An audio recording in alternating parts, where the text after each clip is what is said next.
Hola, ahora. ¿Qué tal? Buenas tardes. Un placer estar aquí. Lo primero, bueno, pues agradecer a Mintic por invitarme a Colombia 4.0.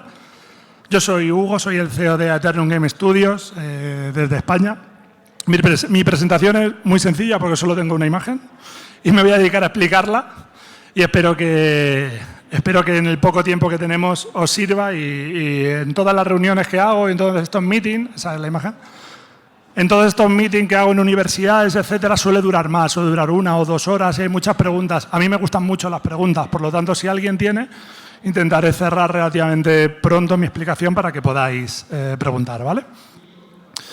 Vale, nosotros somos conocidos por nuestro primer videojuego, que es Aeterna Noctis, es un Metroidvania, salió en 2021, en diciembre, y estuvo en desarrollo durante 3 años. Aquí os voy a dar unos pocos tips. Si habéis estado en el meeting que ha hecho David de No Name, ha sido un meeting brutal en cuanto a producción, ha sido genial. Os animo a que lo veáis si se puede ver luego, porque da las nociones básicas de cómo producir un juego. Yo no voy a explicar eso, yo voy a explicar que nosotros hemos sacado un videojuego por año e incluso en un año 2 videojuegos.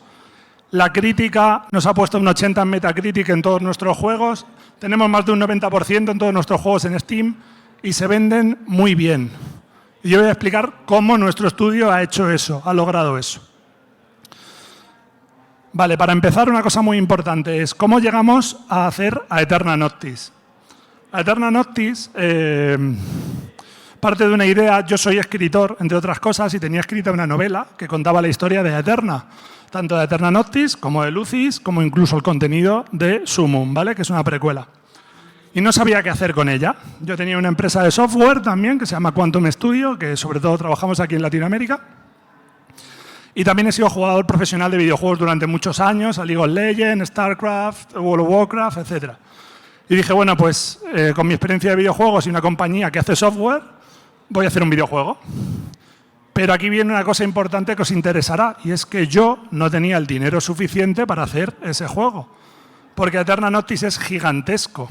Aeterna Noctis, en completarlo un jugador medio, tarda unas 40, 50 horas, y con el contenido adicional tarda casi 100.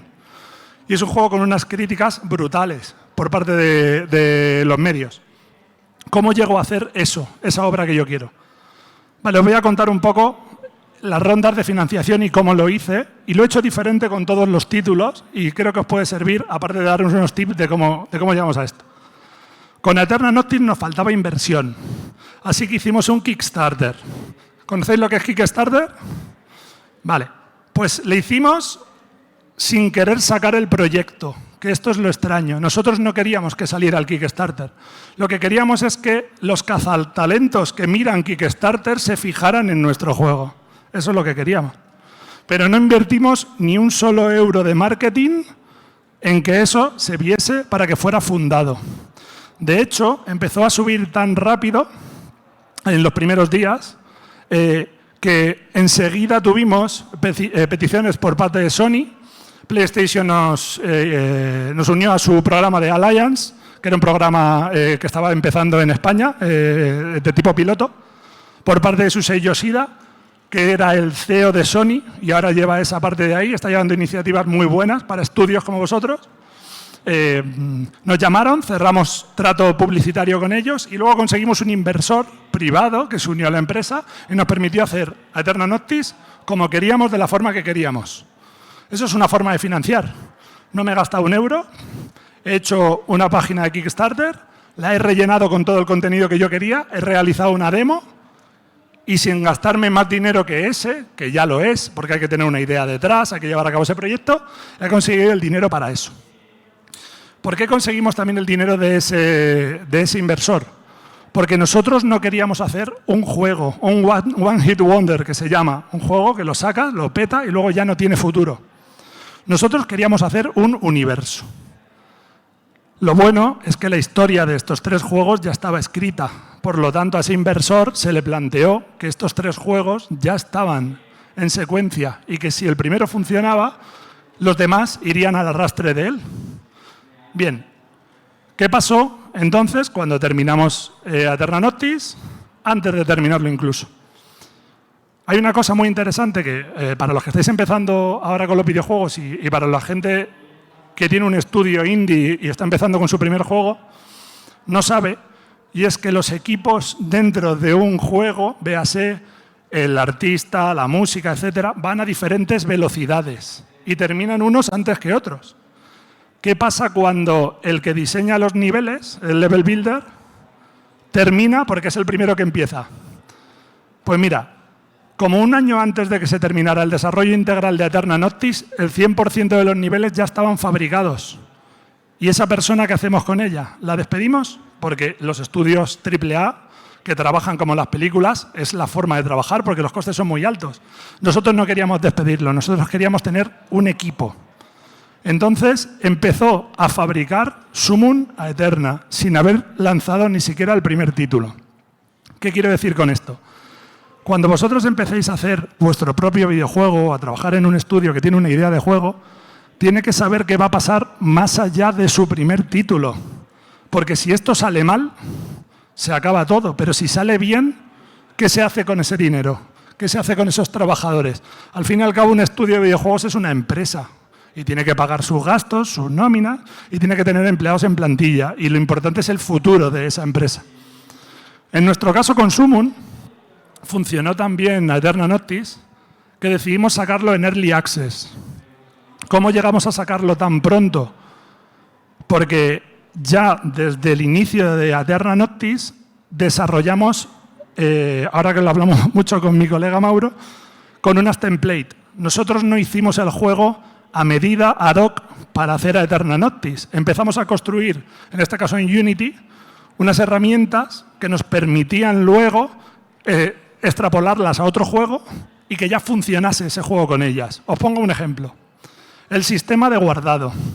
El sistema de guardado, como explicaba además antes David, en los ports a las plataformas es un infierno, porque cada plataforma requiere que salves su partida en su sistema, con una integración específica de su sistema, aparte de lo que tú hagas.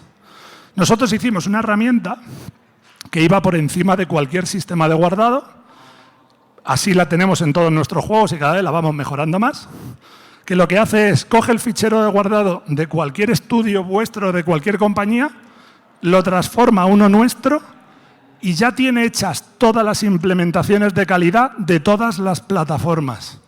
Por lo tanto, el siguiente título, cuando tuvimos que hacer la certificación, como hablaba antes David, esa parte de certificación estaba hecha. No teníamos que trabajar nada en eso, ¿vale? Hicimos lo mismo con todos los otros apartados. Por ejemplo, el sistema de gameplay es vital, y esto lo hablé con los creadores de Dead Cells, no sé si conocéis el juego, es muy famoso, es un roguelike. El jugador siempre tiene que echar la culpa de que ha perdido en un videojuego a él mismo. Nunca se la puede echar al juego. Nunca puede decir, es que el juego me ha matado, es que yo quería hacer esto con el mando y no he podido. Le tiene que echar la culpa a sí mismo. Entonces le podrás poner la dificultad que quieras al juego, porque Aeterna Noctis es dificilísimo. Hemos ido al nicho de jugadores que les gusta los Dark Souls y ese tipo de juegos, porque es un nicho muy importante. Pero para que eso funcione, el juego tiene que responder perfectamente. Entonces empezamos a trabajar en un sistema de controles aquí en Aeterna Noctis que luego nos pudiéramos llevar a Summon.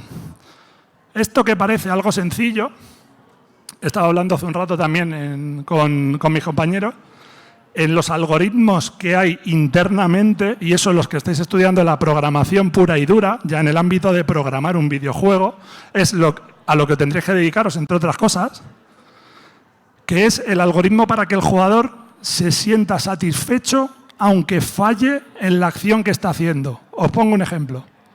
Y esto viene directamente del equipo de Dead Cells. En Dead Cells pasa lo mismo que en nuestros juegos. Cuando el jugador ataca, si el enemigo está a su espalda y está lo suficientemente cerca, nosotros lo detectamos y le damos la vuelta al jugador para que no falle el ataque. Entonces el jugador siente que ha acertado el ataque. Bien, su sensación es buena. ¿Le estamos engañando? No. ¿Por qué? Porque hay muchas cosas, como las zonas muertas de los joysticks, de los mandos, el rebote de los mandos que puede provocar esos problemas. El jugador es muy difícil que ataque en una dirección que no quiere, pero nosotros le brindamos esa opción. Os pongo otro ejemplo.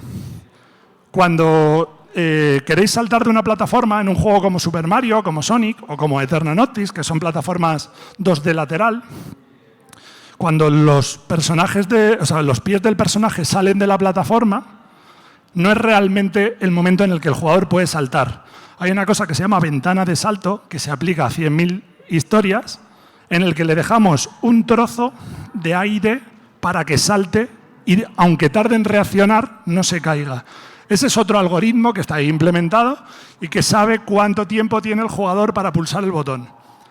Todas esas cosas, y ya os digo que hasta llegar a Eden Genesis o Survivor, nuestro sistema de gameplay tiene más de 40 algoritmos escuchando todos esos fallos del jugador, es vital. Lo vital es que el jugador se divierta. Ya lo han dicho antes David y lo han dicho también Michael de Konami. Es un juego y los juegos son para divertirse. Hay que hacer que sean lo más gratificantes posibles dentro de lo que el estudio quiera ceder en su... ¿Ahora? Vale. Dentro de lo que el estudio quiera ceder en su gameplay. Bueno, ya teniendo esa herramienta, nos la llevamos a Summon. Por lo tanto, el sistema de combate de Summon se vio beneficiado de todas las mejoras que tenía el de Noctis. Y aquí viene otra cosa muy buena, y es que es retroactivo. Cuando yo empiezo a encontrar problemas en Summon que corrijo, como esto es un paquete que se escala entre todos mis proyectos, todas las mejoras que hago en ese, automáticamente se van a este. Y entonces puedo actualizar mi juego y ya contiene todas estas mejoras. Vale, esto lo vamos a extrapolar a todos los sistemas de un videojuego. Por ejemplo, el sistema de guardado, el sistema de misiones. Una misión puede ser una misión directa de una rama, cojo un objeto, lo tengo que llevar a tal sitio, lo entrego, o puede ser una misión multirama. Puede ser que tenga el objeto y se lo dé al personaje A o al personaje B y eso desencadene ciertos hechos. Todos los juegos estos del estilo 2D, quiero decir plataformas, y cualquier otro juego que vayáis a programar necesita ese sistema de misiones. Es vital. Un sistema de experiencia para el progreso del jugador, por ejemplo. Un sistema que parece muy sencillo, pero los engines, Unity, Unreal, etcétera, no tienen sistemas de audio integrados muy buenos. Necesitan Fmod u otro tipo de cosas. Nosotros hemos desarrollado un sistema propio de audio que sabe cuándo tiene que bajar el volumen de las canciones, cuándo tiene que cambiar el ambiente, y todo eso lo hace automatizado. Pues después de tener todas estas herramientas, la versión de Early Access de Summon tardamos en fabricarla, y esto no lo he dicho nunca, 4 meses. En 4 meses, la primera versión de Summon estaba en el mercado. Su Early Access, porque decidimos sacarlo así por la repercusión de Noctis, funcionó de maravilla. ¿Por qué nos gusta mucho el Early Access? Otra forma de financiar un proyecto. No tengo mucho dinero, acabo de empezar, quiero llevar a cabo un proyecto. ¿Cómo lo puedo financiar? Puedo hacer un pequeño trozo de mi juego y sacarlo en Early Access, en acceso anticipado. De esa forma empezarán a comprarme mi juego antes de tenerle terminado y con ese dinero podré pagar las nóminas, la música, etcétera, y terminar el juego. Hay otra cosa muy buena de esto y es el feedback de los jugadores. Los jugadores te van diciendo versión por versión qué les gusta más de tu juego, qué no les gusta, las sensaciones, los algoritmos que faltan, y tú lo vas mejorando, de forma que esa versión 1.0 cuando sale tiene todo lo que ellos quieren. Entonces el juego funciona muy bien. En concreto, Summon tiene un 98% de votos en Steam, funcionando excepcionalmente. También hay que tener en cuenta el tipo de juego que se hace. Quiero decir, nosotros cuando hicimos a Eterna Noctis elegimos hacer un Metroidvania, pero no porque nos apasionasen los Metroidvania, que lo hacen, sino porque dentro de nuestro presupuesto que teníamos, queríamos estar entre los 10 mejores juegos de Steam y para eso tengo que gastarme un dinero. Claro, si yo quiero estar en los mejores 10 juegos de Steam o ser el mejor, vamos a poner ser el mejor, y quiero hacer un juego de fútbol, no voy a poder competir con FIFA. Es imposible. Tienen todo el dinero del mundo. Están posicionados ya. Si quiero hacer un RPG, va a ser muy difícil competir contra Final Fantasy, porque ya está posicionado. Pero si con el dinero que tengo puedo competir contra Hollow Knight o contra Ori, porque me requiere menos inversión, pues vamos a por ello.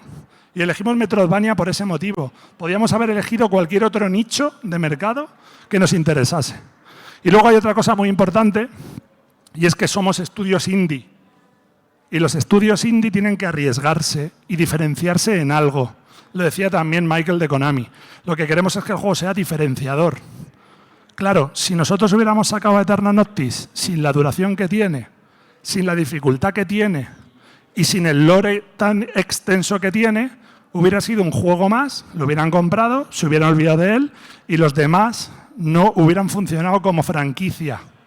Pero hicimos un juego extenso, con mucho contenido y muy difícil, porque queríamos agarrar ese nicho.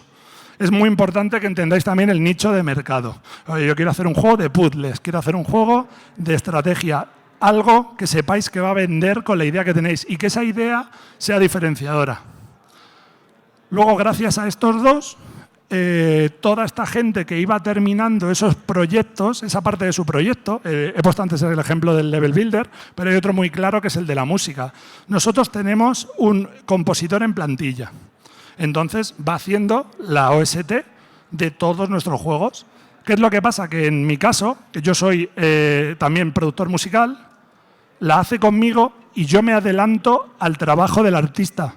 Es decir, empiezo a hacer la música antes de que el arte esté hecho. Por lo tanto, él termina antes que nadie. Igual a Eterna Lucis no está terminado y la música está terminada ya.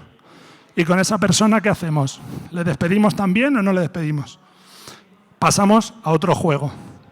Esto es como una cadena de montaje. Al final lo que hemos hecho en Eterna es hacer que las herramientas del primer juego valgan para todos, para reducir los costes, y después que esos empleados que terminaban su trabajo formen una fábrica y vayan generando los siguientes títulos.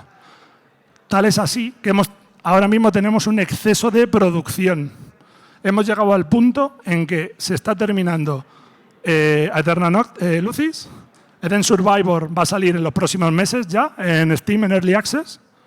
Y tenemos gente que está terminando su trabajo. ¿Qué es lo que hemos hecho? Había muchos estudios de todas partes del mundo, e incluso de aquí, de Latinoamérica, que nos pedían consejo o incluso que realizáramos trabajos para ellos. Y hemos dicho, ok, nosotros empezamos haciendo nuestros juegos. No tenemos publisher, nos autopublicamos. Tenemos el poder de decisión de hacer lo que queramos en ese caso. Y hemos empezado a hacer outsourcing. Esos estudios que están empezando como los vuestros, le ofrecemos realizarle los servicios de esas personas que se están quedando ya en el fin del proyecto anterior. Y gracias a esa mecánica hemos conseguido hacer juegos a uno por año, cuando normalmente se tarda 2 o 3 años en terminar un juego de este calibre, con un éxito tan bueno y con unas ventas tan potentes. Una cosa que es vital para vosotros ya como desarrolladores, y aquí ya doy un tip más para los estudiantes, es que hay muchas cosas que no se enseñan directamente en las carreras, etc. Y solo se pueden aprender con pasión. Es vital. Como decía antes David, os tiene que gustar lo que estáis haciendo y el juego que estáis haciendo. Por ejemplo, el tema del shading, de los shaders, no sé si sabéis lo que es, pero es lo que hace que se mueva, por ejemplo, la luz en los juegos, los reflejos en los materiales, etc. Eso normalmente en las carreras no se estudia. Es un trabajo muy difícil de encontrar y muy bien remunerado. Se pagan muy bien los especialistas en shading. Son vitales para la optimización también, para que, como decían antes, en una Switch funcione el juego a 60 frames. Eso es muy difícil porque es un hardware muy antiguo en comparación a lo que hay ahora. Pero eso se puede con el shading. Y eso no se aprende en la universidad. Es muy difícil que haya una clase de eso que sea lo suficientemente importante. Por lo tanto, os animo a que investiguéis ese tipo de cosas, que estudiéis shading y si os apasiona algo, también os animo a que seáis muy buenos en eso. Es cierto que los estudios indie al final tienen que ser multidisciplinares porque tienen 5, 10 personas, 3 personas y todo el mundo tiene que hacer todo. Pero si eres muy bueno en algo, puedes hacer rápido ese trabajo y ayudar a los demás. Es mejor que abarcar mucho y además las empresas van a premiar mucho más el talento específico en un apartado que el multidisciplina, por lo menos en un primer acercamiento. Y bueno, a partir de ahí a mí me gusta mucho el tema de las preguntas. Y yo sé que tenéis muchas preguntas en este caso. Quiero hacer también, antes de pasar a esa parte, alusión al tema de los géneros. Nosotros, como decíamos, aquí hicimos un Metroidvania. Y como funcionó tan bien, aquí hicimos otro Metroidvania. Pero con Summon hicimos un roguelite. Porque queríamos cambiar. Sí que sigue siendo un 2D plataformas. Todas nuestras herramientas valían igual, pero ahora cogemos otro tipo de jugadores. Y luego con Eden Genesis es un juego 100% plataformas y habilidad, preparado para los speedrunners. Tanto es así que grandes speedrunners, números 1, que salen en la Games Done Week y todas estas cosas, desde el día 1 empezaron a jugar y comunicaron con nosotros, porque íbamos a ese nicho.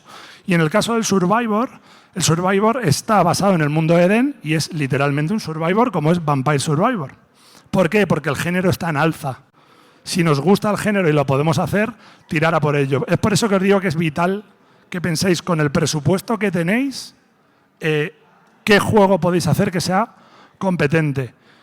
Y en una charla que di en la universidad, allí en España, les tenía que poner un reto a los estudiantes, que era que me dijeran cuál sería el siguiente juego que haría Eternum Game Studios en base a estos datos y que estuviera en el mercado. Y cuando me exponían los trabajos, era muy frecuente una pregunta que me hacían, y quiero que os quede muy clara a vosotros. Me decían, mi tiempo no lo he contado, yo no voy a cobrar para poder llegar al presupuesto. Eso me lo han dicho el 90% de los estudiantes. Y eso no se puede hacer, porque es un trabajo y tendréis que comer. Y lo de, vamos a hacer un proyecto entre 3 personas, no vamos a cobrar 6 meses y luego ya veremos. Eso no puede ser. Es vital que tengáis un productor, como decía David, que organice qué juego se va a hacer, en qué tiempo se va a hacer y que ese dinero esté ahí. Hacer eso que estáis diciendo funciona una de cada 1.000.000 de veces. Y lo más probable es que el estudio acabe cerrando. Y es uno de los motivos por el que el 90 y tantos % de los estudios cierran. Yo os quiero dar esa visión empresarial, que no se estudia tanto, que en las carreras siempre se estudia el cómo hacer las cosas, pero no el cómo llevarlas a cabo. Entonces, ya por último voy a contar que en Eden Genesis, como otra forma de financiación, sí que hicimos un Kickstarter que queríamos que saliese, porque queríamos sacar una versión física del producto. ¿Por qué os digo esto? Porque hay muchas formas de ganar dinero con un videojuego, no solo vendiendo el videojuego.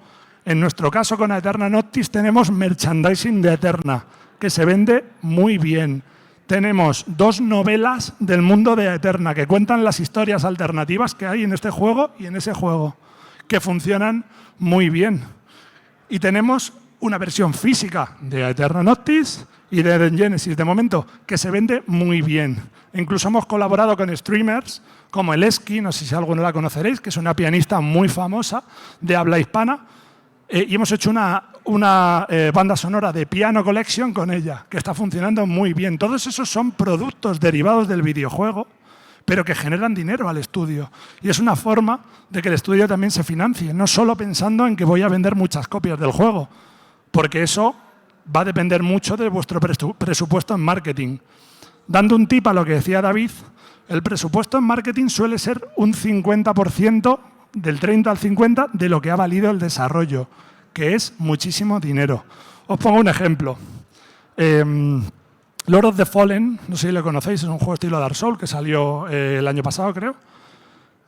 Al cabo de 6-7 meses, dijo que solamente había recuperado la inversión, vendiendo 1 millón de copias, la inversión de su desarrollo, que rondaba los 30 millones de dólares, pero que tenía todavía 18 millones de dólares de marketing que no había recuperado y que tenía que trabajar muy fuerte en hacerlo. Es por eso que el dinero del marketing tiene que ser vital, ya sea el publisher el que se lo gaste o vosotros? Porque si se lo gasta el publisher, que muchas veces la gente dice, no, de eso se encarga el publisher. Ya, pero el publisher te lo va a cobrar. Y si son 18 millones lo que se ha gastado, te lo va a cobrar. Por lo tanto, eso tiene que estar en el dinero. Si tengo 50 millones lo puedo hacer. Si tengo 30 no lo puedo hacer porque no sé si lo voy a recuperar. ¿Vale? Bueno, esta era la visión empresarial que quería daros del tema de hacer videojuegos. Ahora me gustaría abrir ronda de preguntas que seguramente tengáis para, sobre todo, si queréis, ámbito de desarrollo de, oye, yo soy desarrollador y quiero saber cómo trabajar en un estudio como el tuyo. ¿Qué debería hacer? O estoy montando un estudio y tengo ciertas ideas o tengo este de presupuesto, ¿qué puedo hacer? Dudas que tengáis. Por lo tanto, adelante. Si alguien quiere preguntar, nos movemos por aquí. Por allí veo manos. ¿El de la gorra blanca? Hola. ¿Se me escucha así? Bueno, yo tengo dos preguntas. La primera, me gustaría extender un poco los assets que hiciste para empezar el Kickstarter. O sea, ¿qué tanto te demoraste haciendo todo eso y cuánto tiempo te llevó? Y la segunda pregunta es, ¿qué metodología de trabajo usas en tu empresa? Perfecto. Bueno, yo he dicho que soy el CEO, pero aparte del CEO de la compañía, soy el director de proyectos, soy el director creativo, soy el que escribe también la historia, la guionizo, produzco la música y además soy programador, porque tuve la otra empresa y programé durante más de 13 años, por lo tanto sé lo que tarda un programador en hacer las cosas, sé lo que se tarda en hacer la música. Mi perfil es un perfil muy raro. Lo que quiero decir es que si sabéis un poco de esas cosas, luego sirve mucho para adelantar los tiempos de eso. Pero ya al margen de lo que me indicabas, para el Kickstarter, tanto para el de Eterna como para el de Eden, siempre vas a gastar aproximadamente un mes o un mes y medio en preparar una landing page para capturar correos y una página muy, muy profesional. Es muy importante que la imagen que des sea muy profesional y, sobre todo, ya hablando del Kickstarter, que es una forma de negocio muy buena y muy limpia, tienes que atraer al mayor parte del público en pre-campaña. Mira, para que tengáis un dato que no sabe mucha gente, la conversión del email de pre-campaña añadido a Kickstarter es del 25%. Significa que con 4.000 personas, 1.000 en los 2 primeros días os van a comprar vuestro videojuego. Y ahí lo que es muy importante es que tengáis definido un ticket medio en el Kickstarter. ¿Qué es un ticket medio? Es lo que se va a gastar cada jugador en tu juego. ¿Cómo se consigue eso? Lo decía antes, con el merchandising, con la versión física. Eden Genesis tenía un ticket medio altísimo, que eso implica un valor de marca de IP altísimo. Tenía casi $80. ¿Por qué? Porque teníamos una figura de la moto, teníamos una figura de Lía, teníamos una versión coleccionista, teníamos las bandas sonoras, teníamos un libro de arte, aparte del juego.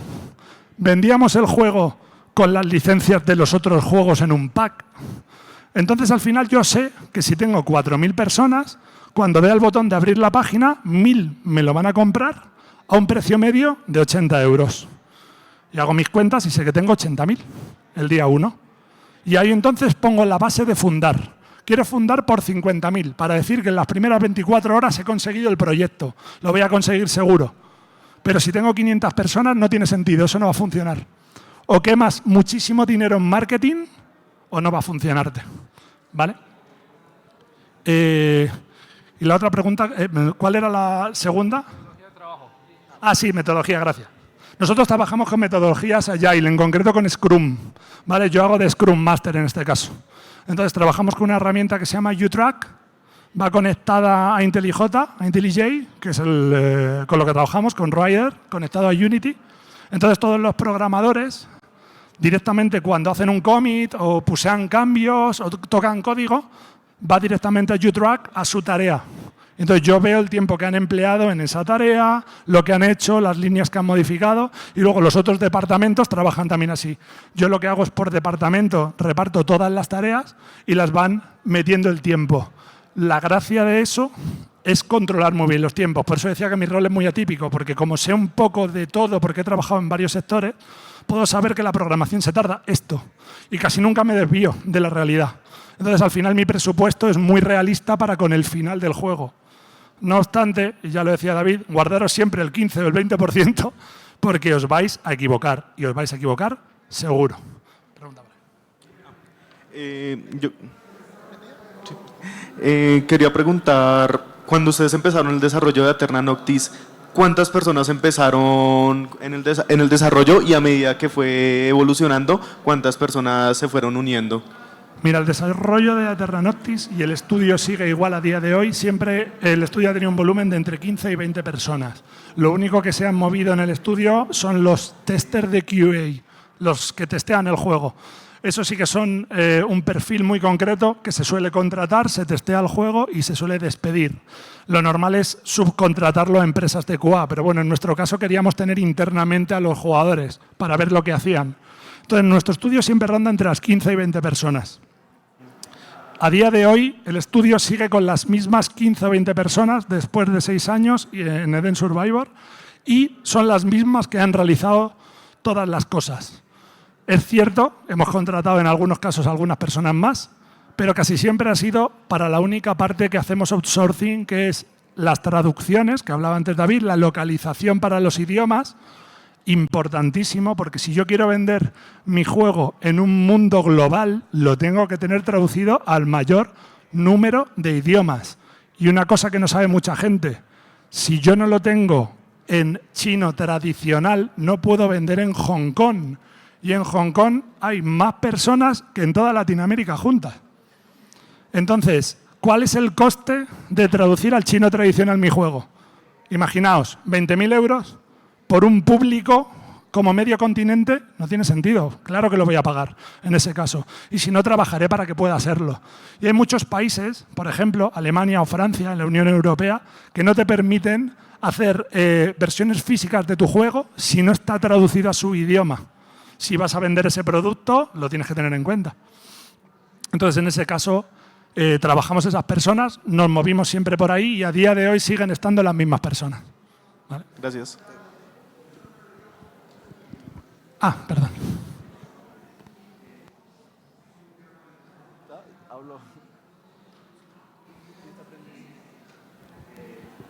Aló. Listo. Hola Hugo, ¿cómo vas? Estoy un poco perdido. ¿Por dónde vienes? ¿Para ahí? ¿Luego ahí? ¿Ahí? Perdona, empieza tú por ahí. Okay. Perdón. Hola Hugo. Bueno, me presento, soy Samuel Romero, soy un compositor y diseñador sonoro y pues me llamó mucho la atención que me dijiste que tienen un músico in-house, ¿verdad? ¿Él se encarga solo de la música o también diseño sonoro, implementación? Él se encarga solo de la música, solo. Parece increíble, yo lo sé, me lo dicen muchas veces, pero se encarga solo de la música. ¿Por qué puede hacer esto? Primero, porque tiene mi plena confianza y quiero decir, es una persona ya con tal nivel de senior en el que yo le digo quiero algo y le paso un ejemplo y le digo quiero algo como Ori cuando lucha contra Kuro en esta escena, pero quiero una versión adaptada a nuestro main theme y de este estilo y lo sabe sacar, a lo cual ahorra mucho tiempo y costes en ese caso y luego por ese motivo. Yo no podría tener nunca un compositor en plantilla si no tuviera 5 proyectos y en Eternum Game Studio siempre tenemos proyectos para 3 años más. Es decir, ahora mismo estamos empezando a desarrollar cosas que saldrán en el 26, 27 y 28. De forma, yo aquí lo digo abiertamente, la banda sonora de Aeterna Lucis lleva terminada 2 meses, el 100%, aunque el juego sigue en desarrollo. Pero él está haciendo otras cosas ahora. ¿Vale? Y además yo abro otros mercados por otros lados, no lo puedo contar aquí, pero realizo otro tipo de acciones, que luego podré anunciar más adelante, para ese tipo de cosas. Sí, pero yo lo que entiendo que tu preocupación además es cómo tiene trabajo una vez que termina una banda sonora, porque se engancha enseguida a otro proyecto. Vale. Ok, y la parte de diseño sonoro, implementación, ¿quién? ¿Los programadores o...? Claro, en este caso lo hace un programador que se llama Abel, que además hace los efectos sonoros. Y esto lo hablaba antes también en una reunión privada, fue un poco de rebote y es algo que también os invito a que lo estudiéis. Yo cuando estaba haciendo entrevistas para ingenieros programadores para mi otra empresa de software, uno de ellos en su currículum había estudiado musicología. ¿Vale? Y hablé con él y le dije, ¿a ti te gustan los videojuegos? Programa nivel espectacular, ¿vale? Pero digo, ¿te gustan los videojuegos? ¿Te gustaría poner sonido y la propia música, una vez que te la den, ambientarla? Él pone los ambient también, el environment, etcétera. Ok. Y le fascinó la idea. Entonces, en ese caso es un poco de rebote, pero ahí os quiero decir a todos que aparte de ser programador, te puede gustar la música en ese sentido y a lo mejor puedes poner SFX. Es muy difícil tener una persona dedicada plenamente a SFX de videojuegos porque se tarda relativamente poco tiempo en terminar. Igual un juego tiene 3 años de desarrollo por 4 de FX, de SFX, quiero decir, de sonoro, efecto sonoro. Pero claro, como es programador, él programa y cuando llega al trabajo de SFX está 4 meses ahí. Si ya tiene trabajo para el siguiente proyecto de SFX, se mete, si no, vuelve a programar. Es una forma de que también busquéis esa rama que decía antes con el tema de los shaders, por ejemplo. Y una última pregunta, qué pena. Me dices que tú implementas en F-Mode, ¿verdad? En F-Mode. Es que no te oigo muy bien, como sabes. Ok, ¿que tú implementas en F-Mode? ¿En F-Mode? No, ¿No? no. O, pues, entonces, ¿ustedes implementan en el mismo motor de...? Sí, yo en Unity. Nosotros trabajamos en Unity. ¿Te refieres a las templates que hemos hecho? Dime. ¿Te refieres al sonido Sí. en F-Mode? Sí, en F-Mode. No. Hicimos un motor propio. Un motor Ok. de sonido propio dentro de Unity. Oh, Por ok. eso nosotros no desarrollamos en F-Mode. Ok. ¿Por qué motivo? F-Mode tiene cosas muy buenas. Sí. Por ejemplo, el tema de cuando tú haces audios para los videojuegos, a lo mejor para conseguir el sonido de un impacto contra un alien necesitas 10 sonidos diferentes sonando para que se quede así. Y F-Mode puede coger una librería con un montón de sonidos y decirle, quiero que me tires estos 10 aquí y ahora, y no tienes que computar un solo sonido, que cuesta mucho trabajo porque luego no puedes hacer variantes. Pero claro, F-Mode cobra licencia, es público, cobra un dineral, cobra $15.000 por licencia, por proyecto, y dependiendo de lo que valga el proyecto. Si el proyecto vale más de 1 millón de euros, sube a 30 o 40.000. Pero por ese dinero me hice yo mi propio F-Mode y trabajo con él. Ok. Y lo tienen todos mis proyectos. Sí. No, listo. Gracias. Ok. Mencionaste en la parte de financiamiento en el primer juego que vino de 3 fuentes: Kickstarter, dinero propio y un inversor que llegó allí. Más o menos, ¿cuáles fueron los porcentajes, si no bien las cantidades que de cada uno? En realidad, el dinero inicial que fue a Eterna Noctis, que parte de los socios de la empresa, el socio que entró metió una parte, una tercera parte para ser concretos. Los otros 2 socios metimos los otros tercios. Eso fue el que arrancó todo. Quiero decir, a partir de ahí, el dinero que ha generado Eterna Noctis ha ido generando todos los otros proyectos. Ya se ve. Y lo que hicimos en el caso de Summon, por ejemplo, fue adelantar dinero al éxito de Noctis. Como Noctis estaba tan arriba, sacar el título hizo que el Early Access vendiera mucho. Hay una cosa que tampoco saben los estudiantes y muchos estudios, y es que los Early Access no tienen promoción dentro de Steam ni dentro de las plataformas en portada, porque no está prohibido para su criterio. Lo tienen los juegos que salen en 1.0, que para eso están terminados. Lo que significa que tu juego en Early Access va a tener muy poca visibilidad por parte de la plataforma. Pero como Eterna estaba tan potente en ese momento, Summon, al estar paquetizado en un bundle con Aeterna, se vendió muy fuerte al rebufo de Eterna Noctis. Entonces, luego hizo que su 1.0 vendiera también muy potente. ¿Y qué pasa con eso? Que al jugar con juegos del mismo universo, cuando Summon sacó su 1.0, vendimos muchísimos a Eterna Noctis, porque estaban paquetizados también con él. ¿Vale? Entonces, digamos que el 90% de la inversión está en Noctis y lo demás, evidentemente, aunque han dado mucho dinero al estudio, no fue lo que les permitió lanzarlo. En el caso, por ejemplo, de Eden Genesis con el Kickstarter, nosotros sacamos únicamente dinero para fabricar las unidades que nos han comprado y no vamos a ganar ni un solo euro con esa promoción. Pero claro, tengo prevendidas 2.000 unidades más toda la publicidad del producto que tengo y todas las wildlists que metí.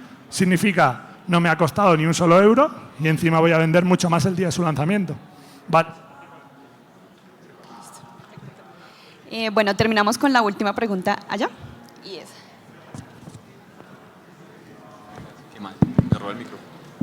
¿Me escuchan? Sí, sí. ¿En qué momento se ve o cómo sabe uno que el juego ya se puede o se debe portar a otras plataformas?